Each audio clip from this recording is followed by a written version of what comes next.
একটা কথা কোটি কোটি নারীকে জাহান্নামে নিয়ে যাবে। হাদিস থেকে বলছি, এই সামান্য একটা বাক্য। তাকফুরনাল আশি,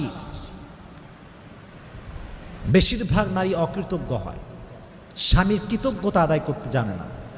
স্বামী যে এতটা স্যাক্রিফাইস করেছে স্বীকার করতে চায় না।